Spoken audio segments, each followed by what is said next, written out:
Bonjour à tous, bonjour à toutes. Ici Claire du site Objectif Bienveillance et accompagnante des Mamans Lumière. Je suis très, très, très heureuse de vous retrouver et aujourd'hui, j'ai l'honneur et l'immense joie d'accueillir avec moi Karine Maurer. Alors, Karine, elle est facilitatrice de conscience, auteure, menteur, c'est aussi mon amie. Ma coach, elle est maman de 4 enfants de 22 ans à 5 ans. Elle est femme amoureuse. Enfin, vous voyez, elle est ultra complète. C'est une femme juste extraordinaire. Et j'aime à dire que c'est une femme, c'est le genre de femme qui, quand en fait elle rentre dans votre vie, vous dites un grand mais un immense merci à l'univers. Voilà. Donc, moi, j'ai énormément de gratitude à la vie de t'avoir mis sur mon chemin et je suis vraiment très heureuse que tu puisses venir témoigner, raconter un petit peu qui tu es, ton expérience à toute ma communauté. Donc, pour la petite histoire, on s'est rencontrés il y a plus d'un an maintenant. Et il y a plus d'un an que tu m'accompagnes, moi, dans ma relation à l'énergie sexuelle et l'énergie d'argent. Et depuis qu'on œuvre ensemble, eh ben, je gagne beaucoup en amour de moi. Je gagne en amour de mon corps aussi et de plus en plus dans le respect de la femme, dans la femme que je suis, que ce soit mes ombres de lumière et mes zones d'ombre. Donc, c'est un grand, grand travail que je fais avec toi et c'est juste extraordinaire. Et ce qui m'impressionne beaucoup et ce que je trouve très admirable, c'est que tu es une femme complète et tu arrives, en tout cas de mon regard extérieur, tu arrives à gérer un petit peu toutes ces casquettes que tu as sur la tête. Et j'avais vraiment envie que tu puisses venir partager aux mamans qui me suivent comment toi, tu arrives un petit peu à gérer tout ça. Donc voilà, déjà, merci mille fois d'avoir accepté de répondre à mes questions et de venir raconter un petit peu tout ça. Oh putain, faut que je me remette là. Je viens de me prendre une bourrasque.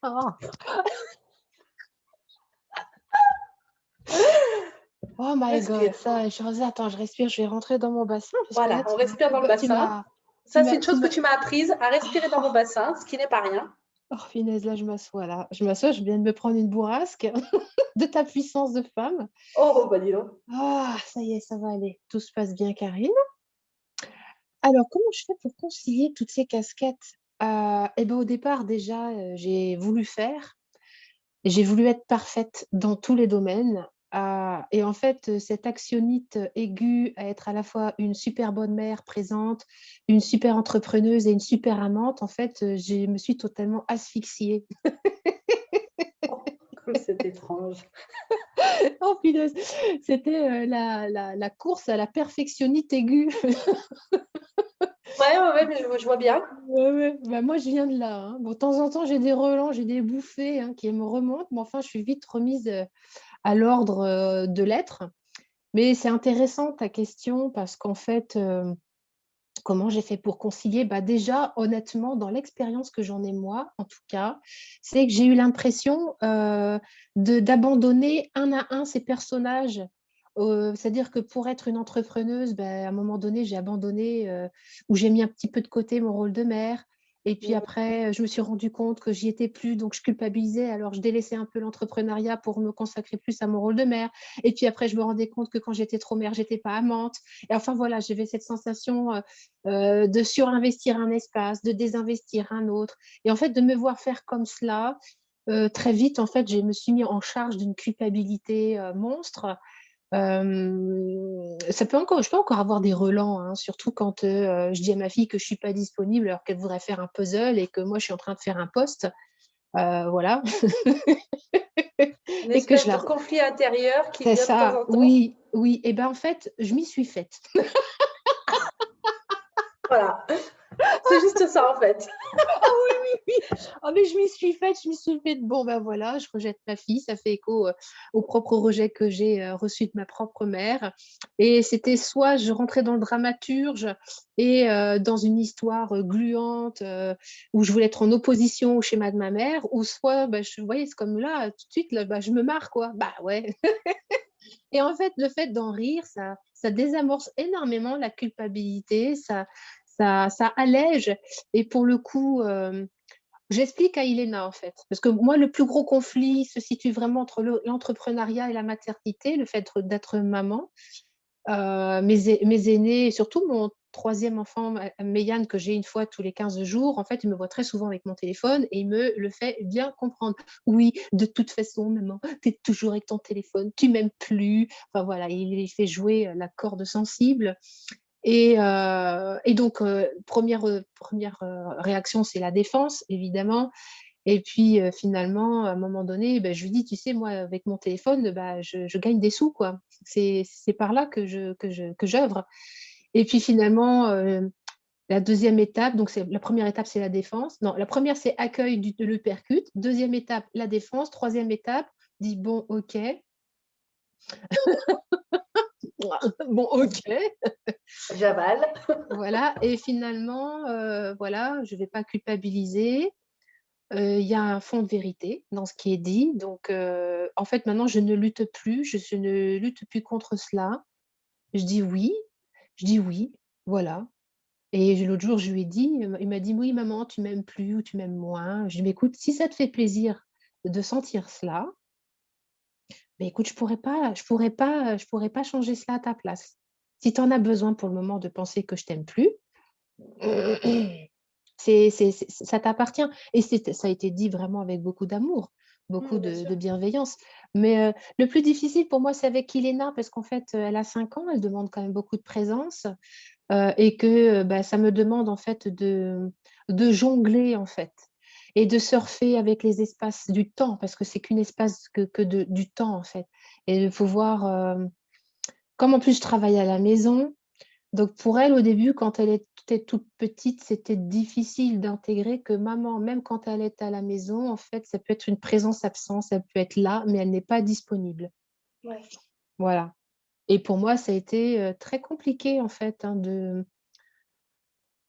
bah, de déculpabiliser, d'être une présence-absence de temps en temps. Quand je suis dans ma chambre, eh bien, je ne suis pas forcément présente. J'avoue que les bureaux à l'extérieur ont cette grande chance-là. Moi, j'ai mon bureau chez moi. Et en fait, c'est OK. Voilà, j'en ai pris vraiment mon parti. Je me dis, voilà, c'est tout ce qui est vécu est requis. Et de toute façon, c'est pas en étant dans la culpabilité, dans la charge, que ça va améliorer les choses. Par contre, le fait d'accueillir, en fait, cela dans cette bienveillance amoureuse, d'observer le conflit, bah, ça lui donne moins de pouvoir et ça me permet aussi, moi, vu que le conflit est désamorcé, ça me permet de passer avec beaucoup plus d'aisance d'un espace à l'autre, Mm. sans être dans la brusquerie. Le mot qui viendrait, c'est brutal, de devoir arrêter brutalement une tâche pour pouvoir m'occuper du crayon de couleur qu'elle ne trouve pas ou qu'elle s'est cogné. Ou voilà. Et donc, du coup, j'ai cette sensation d'avoir gagné de la souplesse grâce à cette bienveillance amoureuse. En fait, le cadre est toujours le même, on est bien d'accord. L'environnement est toujours le même, sauf qu'à l'intérieur, il y a beaucoup moins de culpabilité, donc il y a plus de souplesse, il y a plus d'acceptation, donc bah, c'est plus simple. Et plus de sécurité aussi, sans doute, Ouais, bah oui, bien sûr. pour toi Oui, comme pour elle. bah, oui, oui, oui. Et puis bah, voilà, on apprend à composer ensemble.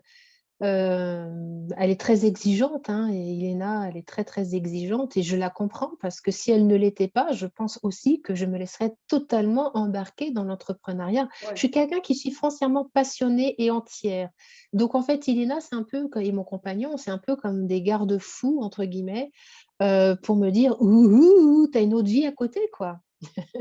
Ouais, c'est ça. Je vois bien, ça résonne assez avec ce que je vis avec Maëlie qui a 4 ans et qui Ouais, est très exigeante aussi. Et voilà, c'est accepter finalement ces zones-là, c'est par là. oui, Et puis, dire, bah oui, c'est OK que tu ressentes ça, quoi. Et, et c'est OK aussi que je ne puisse pas répondre à ta demande à ce moment-là, quoi. c'est Ça a été ça. très compliqué pour moi, de ne pas répondre tout de suite à ma fille quand elle avait des besoins.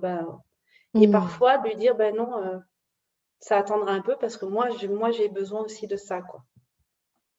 Moi, j'ai une phrase quand que je dis à Iléna. C'est marrant, je lui apprends cela. Je lui dis, «Bon, je vais m'occuper d'abord de moi et après, quand j'aurai fini, je m'occuperai de toi». Mmh. Et ça a été ça fait à peu près 1 an et demi, 2 ans. Ouais, ça doit faire 2 ans à peu près que je dis cela. C'est-à-dire, j'avais toujours tendance, moi, en plus, en tant que mère, à m'occuper d'abord de mes enfants, servir mes enfants à table, leur acheter plein de choses à eux et en fait, moi, je passais toujours après. Toujours, toujours, toujours, toujours.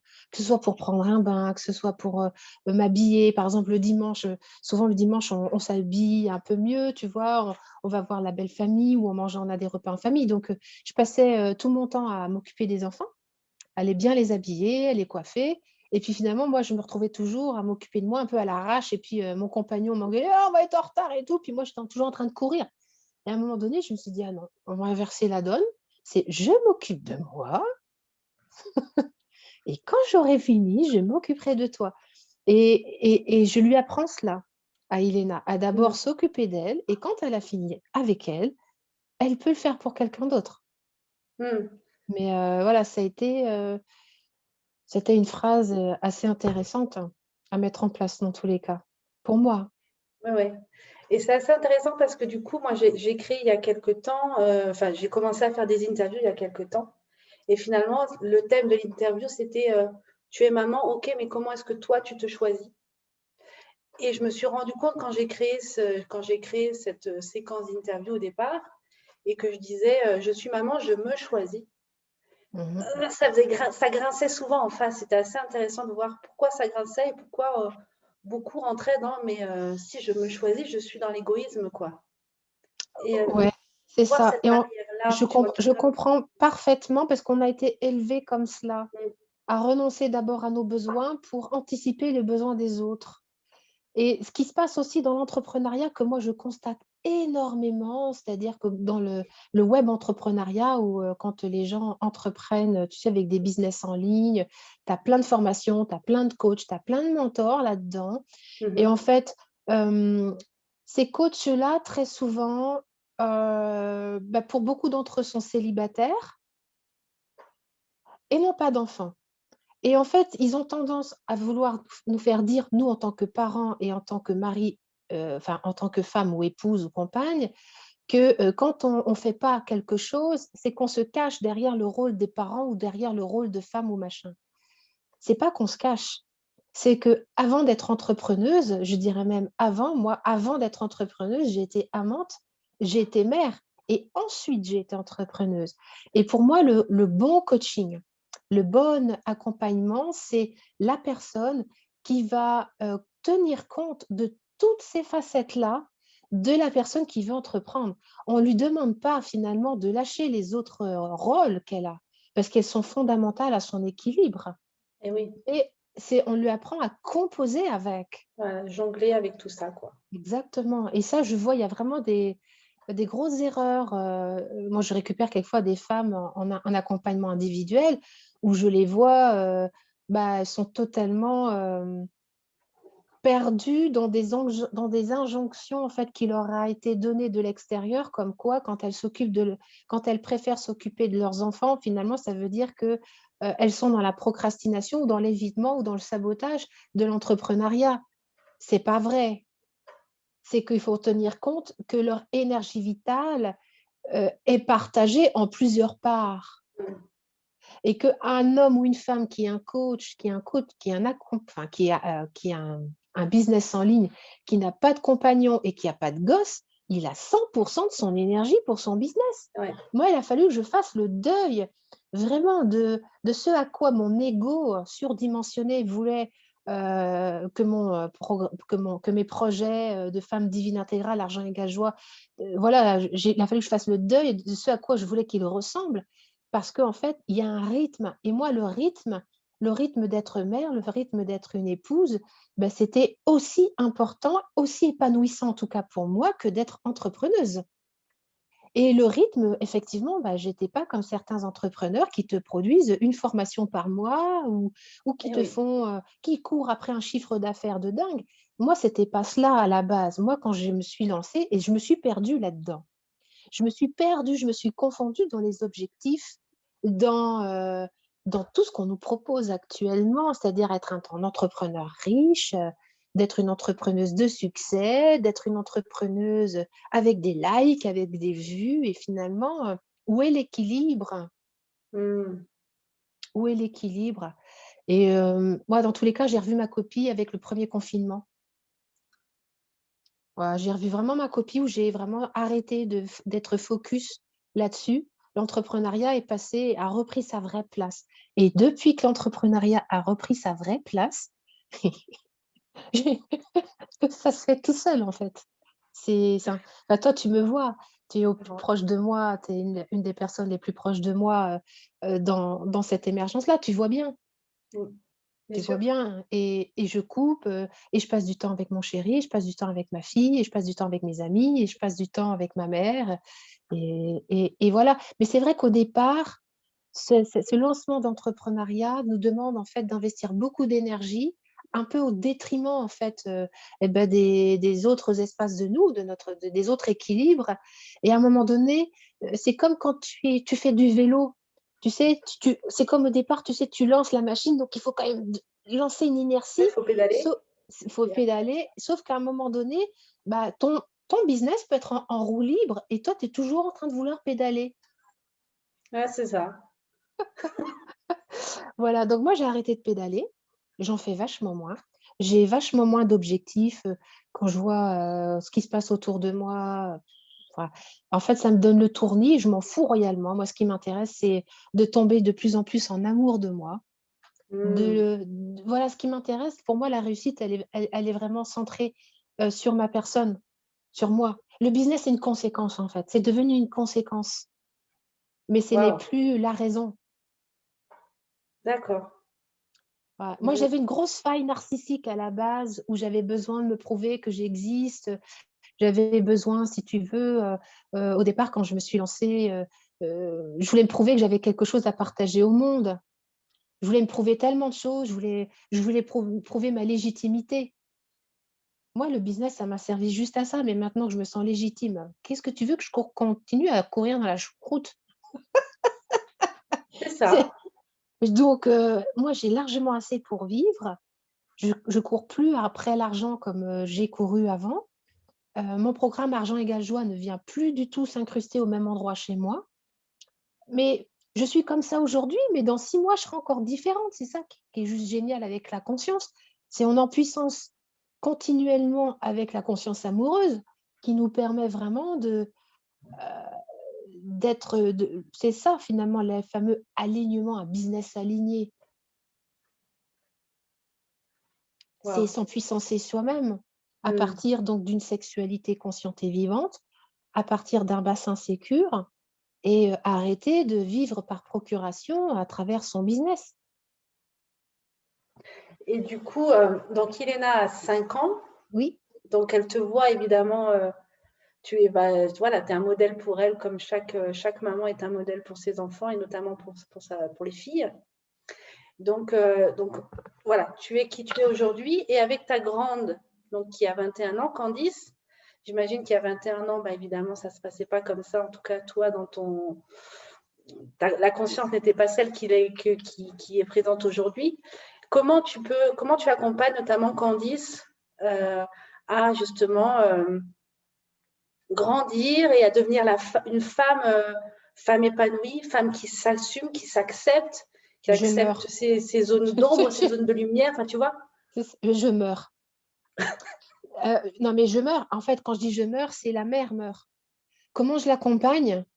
Je l'accompagne en mourant à la mère et en acceptant la femme. C'est-à-dire de la regarder en tant que femme qui est en train de grandir et faire ses choix. Et pour moi, c'est très, très douloureux. De toute façon, c'est un deuil. Pour moi, c'est un deuil, mais c'est pas un deuil intellectuel, c'est vraiment un deuil viscéral. C'est Mm. d'accepter, et c'est grâce à elle hein, que je l'ai fait, parce qu'elle m'a remis à ma place, parce que j'étais jalouse de ses compagnons. Pour moi, j'ai toujours jugé, je jugeais ses compagnons parce qu'ils n'étaient pas assez bien pour elle. Mm. D'accord. Moi, c'est dans les relations, tu vois, les relations amoureuses. Quand je voyais les mecs avec qui elle était, je me disais, ah, putain. Donc, j'avais tout mon ego qui était en train de juger la personne avec qui elle était. Et puis juger ses choix, la juger elle. Et donc Mmh. en la jugeant elle, c'était me juger moi. Donc je Et meurs, mon ego meurt, mon ego maternel n'arrête pas de mourir avec ma fille aînée. C'est toujours en cours, je ne dis pas que c'est fini, mais dans tous les cas, je me rends compte que plus je meurs, plus elle s'éveille à elle, plus elle se retire de mon emprise et mmh, plus en fait, parce que les mères, nous sommes très castratrices, hein, nous sommes des manipulatrices, donc il faut déjà en prendre compte. Et j'ai cette sensation qu'en me retirant, en retirant mon emprise, mes attentes, mes enfermements et mes conclusions autour de ces choix de fille, eh ben, je la laisse émerger à la femme qu'elle est. Et en fait, aujourd'hui, je la laisse venir à moi. C'est-à-dire que j'ai été dépendante affective de ma fille et maintenant, je suis plutôt dans l'attente et j'attends, comment dire, elle sait qu'elle peut compter sur moi, je suis là. Je suis comme un mmh. tuteur ou un point d'appui. Donc, elle vit sa vie, elle vient, et en fait, je réponds à ses questions. Elle me pose des questions, elle sait qu'elle sera toujours la bienvenue dans ses questions, quel que soit le sujet, quel que soit le sujet. Et j'entretiens avec Candice un rapport vrai, honnête, sincère. Il n'y a pas de faux semblant avec elle. Et elle sait me remettre, moi ce que j'aime beaucoup, c'est qu'elle sait me remettre à ma place. Mmh. Voilà. Donc je suis avec une adulte, j'ai une relation d'adulte avec elle. Et puis maintenant, j'ai vraiment fait le deuil que son choix amoureux, c'est son expérience de vie. euh, que voilà, moi j'ai fait des choix amoureux qui n'étaient pas franchement non plus comment te dire, très vivant, mais de toute façon, c'était une expérience pour passer à autre chose. C'est Donc ça. voilà, c'est renoncer en fait à l'idéal pour ses enfants, c'est difficile, hein, parce que moi j'ai une mère intérieure qui voulait que le tapis rouge pour ses gosses. Ah oui, bah, comme beaucoup de mamans, hein, j'imagine, hein. Voilà, donc c'est pour ça que je te dis que j'arrête pas de mourir. En fait, il n'y a pas grand-chose à faire, il y a juste à abdiquer. Voilà, donc mais ça s'accroche à plein d'espaces intérieurs, les espaces où moi, ma mère n'a pas été présente pour moi, ou Mmh. là où elle a été trop présente. Donc ça vient toujours se coller à notre propre histoire, comment finalement ce rapport mère-fille s'est construit à l'intérieur de nous. Moi, c'est ce que j'aide et j'accompagne dans tous les cas dans les processus des femmes et des hommes qui viennent à mon contact. C'est comment en fait je suis encore confusionnée à l'espace paternel ou maternel. Et comment, en fait, quand je suis encore fidèle et loyale à ma famille de sang, comment en fait j'empêche mon business d'éclore Mmh. ou Et comment justement, j'empêche une relation mère-fille d'être vivante. et du coup, voilà, pour toutes les mamans là qui ont pu t'écouter, comment toi tu œuvres complètement? Quels sont tes programmes? Voilà, comment te suivre si on ressent l'élan de se dire, bah, tiens, moi aussi, enfin, là, j'ai besoin justement d'accepter la femme que je suis, de mettre de la conscience là-dessus, enfin, Alors, voilà, c'est ça, de m'éveiller, quoi. moi, j'ai des accompagnes au niveau, je le disais au départ, au niveau de la sexualité et l'énergie d'argent, mais en fait, ce ne sont que des voies d'entrée. Voilà, il faut bien rentrer par quelque part, en fait, hein. C'est comme un cercle pour aller au centre. Tu as différents endroits pour rentrer au centre, pour rencontrer l'être. Moi, j'ai choisi les plus tabous, Ouais, là où c'est c'est le ça. plus miné, là où tu es sûr d'avoir le plus d'abondance. Honnêtement, quand tu t'occupes de ton énergie sexuelle, ton énergie d'argent, derrière, tu ramasses un max. Moi, c'était très opportuniste. En fait, j'ai fait tout de suite le lien. En fait, plus c'est tabou, plus c'est compliqué, plus c'est miné, contaminé, plus derrière, quand tu tombes en amour et que tu fais la paix avec ces espaces-là, plus il y a l'abondance. Mmh. Honnêtement, voilà. Donc, c'était, voilà. Donc, je me suis occupée de cela. Mais en fait, très rapidement, on, en, en rentrant à l'intérieur, les gens qui viennent à moi, les femmes et les hommes qui viennent à moi, en fait, ils sont prêts à s'accueillir dans la bienveillance et dans l'amour. C'est-à-dire que très souvent, on voit des coachings ou des accompagnements ou le développement personnel ou le spirituel où finalement, voilà, dans beaucoup de courants, il faut dégoupiller, tuer l'ego, il faut condamner le corps, condamner l'ego, enfin condamner finalement tout ce qui a trait à ces trois dimensions. Moi, non, je suis pas à cet endroit-là. Les gens qui viennent à moi, c'est qu'inconsciemment, ils sont prêts vraiment à manifester la conscience amoureuse dans tout ce qui est. Voilà. Donc, il n'y a pas de forceps. Moi, je suis vraiment comme une sage-femme de la conscience. Et on le fait, c'est un processus naturel qui ne demande aucun effort. C'est comme si quand tu as arrosé une graine et qu'elle est à l'ombre et qu'elle a suffisamment de chaleur, bah, ça ne demande aucun effort pour elle de germer. Hmm. Voilà, c'est juste, moi j'accompagne un processus naturel en lui expliquant, ben voilà, là tu es en train de dépasser la croûte, tu es identifié encore à la croûte terrestre, là tu es en train de percer ta cuticule pour créer une racine vers le bas, dépasser le conditionnement parental. Voilà, donc j'accompagne un processus naturel à la vie. Hmm. Donc, on peut me retrouver sur différents programmes à la rencontre de la vulve originelle, argent égale joie et le syndrome du jumeau rescapé. C'est vraiment les trois espaces dans lesquels moi-même j'ai eu des difficultés, dans lesquels je me suis retroussé les manches et dans lesquels j'ai puisé mon inspiration pour pouvoir proposer des programmes et des accompagnements qui soient qui fonctionnent, quoi, parce que chez moi, c'est incarné. Donc, c'est pas des concepts. En fait, je crois que ma très grande force, ma très grande puissance, c'est que tous les processus de libération que je propose, ce n'est pas du copier-coller, C'est du vécu. c'est du vécu et c'est, comment dire, ce sont des processus de guérison qui m'ont été inspirés. Hmm. Voilà. C'est pas on va faire de l'EFT et tout le monde va faire la même chose. Et tout le monde fait la même chose. C'est pas ça. Un processus de guérison se crée dans l'instant. Voilà, c'est juste ça. La guérison, c'est dans l'instant. Donc, ça se donne dans une capacité à recevoir. Ça se donne quand l'être, finalement, peut descendre vers l'ego. Il y a vraiment cet être-là qui vient rencontrer l'ego. Et c'est quoi moi, j'appelle ça le Père, le Fils, le Saint-Esprit. Quand le Père vient rencontrer le Fils, qui est l'ego, et le Saint-Esprit fait cet amour, c'est cette respiration entre les deux. C'est ce qui fait que Hmm. les deux, le créateur, la création, il y a quelque chose qui respire entre les deux. Donc moi, j'invite vraiment cette respiration-là. Et honnêtement, ça allège vachement le terreau, hein. Léger, léger. Je peux confirmer, c'est sûr. Mais je mettrai en dessous de la vidéo tous les liens dans lesquels vous pouvez retrouver Karine. Vous pouvez suivre Karine, que ce soit sur Facebook, sur Instagram, ton site internet. Donc vous pourrez retrouver, aller voir tout ça. Et puis pourquoi pas vous offrir ce cadeau-là.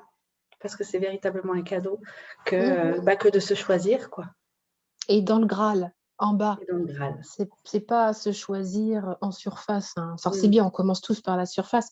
Moi, je suis vraiment quelqu'un qui vient dans la profondeur, hein. mm. Et l'avantage que j'ai, c'est comme je suis énormément tombée en amour de moi, sur toutes mes parts sombres et mes parts égotiques les plus refoulées. Donc, en fait, je suis un peu comme comment elle m'a dit ce matin, cette femme très initiée également, elle me dit en fait, j'ai été percée à jour. Mm.